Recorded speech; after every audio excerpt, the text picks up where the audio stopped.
Welcome back. I'm Brad Edwards. 30 years ago, Channel 2 anchorman Walter Jacobson went undercover as a homeless man on the streets of Chicago. Tonight, we're pulling the story from the CBS Chicago vault. Here's more of the 1991 exclusive, Mean Street Diary. Many of us see the homeless and walk on by, but Walter Jacobson took another path. He changed his clothes and his life and became one of our city's forgotten. Tonight in Walter's Mean Street Diary, a night he will always remember. It began at a North Side L station. Welcome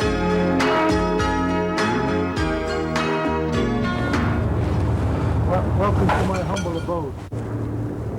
I arrived at 5 and I got to go at 6. The shelters close at 6 because they don't want us to get used to hanging around. So it's back into the streets. Many of the homeless are well educated and spend the day at the cultural center. When I was there, they were keeping up on the Persian Gulf, waiting for their shelters to reopen. Andre is reading the gossip columns on Lower Wacker Drive. Dorothy, Malone, Phil Collins, Marty Balin. You know who they all are?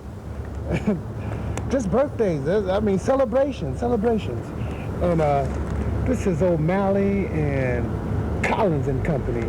And it goes on with like cloud calls, cabinet makers, big jobs. He also offers to share his resources with me. Go get somewhere to get a sandwich and a bowl of soup. Sounds like McDonald's. McDonald's, right? That's okay. I might have some gift certificates. Would anybody be interested in a gift certificate for me? Yeah, I wouldn't take your gift certificate. This man's talking to me about where to get food. And then, suddenly, the subject and his mood change. She be right here. She drive right through here. She bring meals to everybody every Monday through Friday. Why don't you go to the shelter? I thought the shelter was pretty comfortable.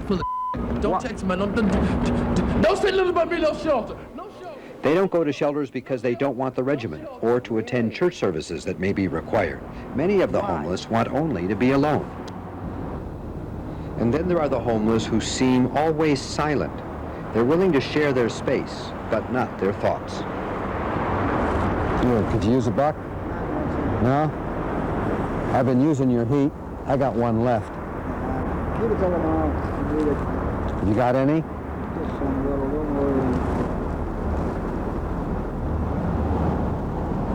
Yeah, here, come on, take it. I got one and you got one. My kindness to him was soon returned when this young man handed me some spare change without my even asking. And my spirits were lifted again that night in, of all places, a nearly deserted elevated station. Just have a seat, get warm, and you leave whenever you feel like leaving. Okay? If not for acts of kindness like that once in a while, there are homeless in Chicago who might not make it through the winter. I came up here on North Broadway looking for a shelter in a field house for the Park District, one that has just been opened a couple of months on a strictly first-come, first-served basis. Most of the shelters are reserving spaces for their favorite homeless. Tomorrow at 10 o'clock, I learn what it's like not to be a favorite, how to survive if you don't have an inn. This is the Windy City, remember, where even among the homeless, it is the clout that counts. That part of the story coming up tomorrow, Bill and Linda, in page 4 of our diary.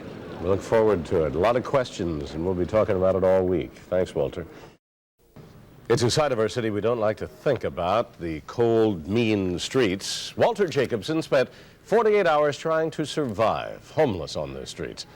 Tonight, he returns to a park on the north side, a key stop on his odyssey. Bill, this bench is where I thought for a while that I'd be spending a second night without any sleep.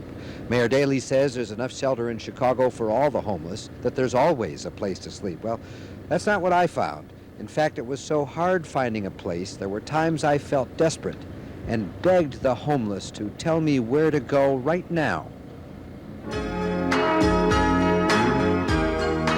right. You know where you go right now? Wellington and what? I went to the shelter that he recommended, but got turned away. All filled up, I was told. No room. Do you have a referral in your hand to be here? No, I don't have a referral. I didn't know I needed one. To be sure, I won't tear the place up, I guess. But there wasn't any room anyway.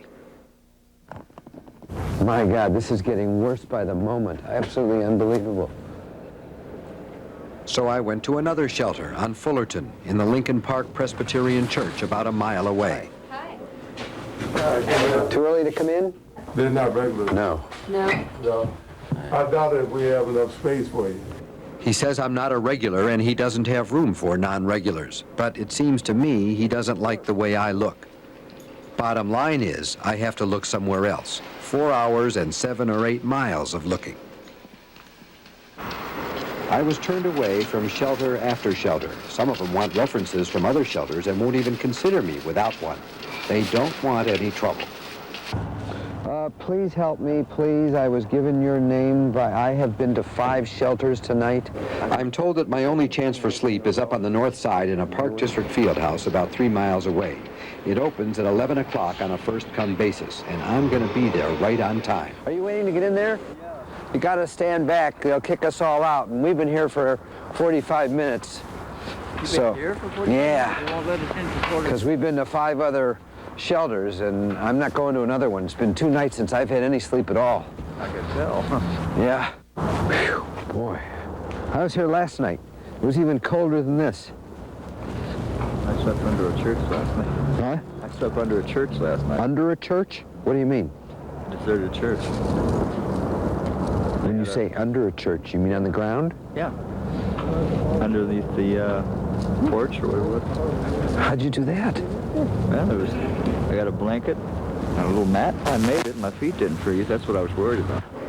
At 10:45, I'm told to wait at the door. Being the first one here, I intend to be the first in line.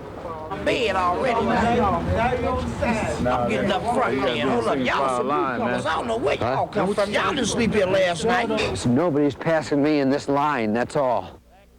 But if you want to know the truth, I'm good and scared right now. One of these guys decides to pass me in line, and what do? Tell him no? And what, wind up dead? I want to get in here to sleep to live. I better move back a few places. I didn't say go to the end. Man, say back up. Could y'all back up out here? There are only 45 mats in that shelter over there, and it's anybody's guess how many homeless will get into that line. I moved back in the line, but I did get in. Anyone who didn't probably walked the streets until dawn. But what I cared most about that night was me. And tomorrow at 10, I'll explain what happens inside.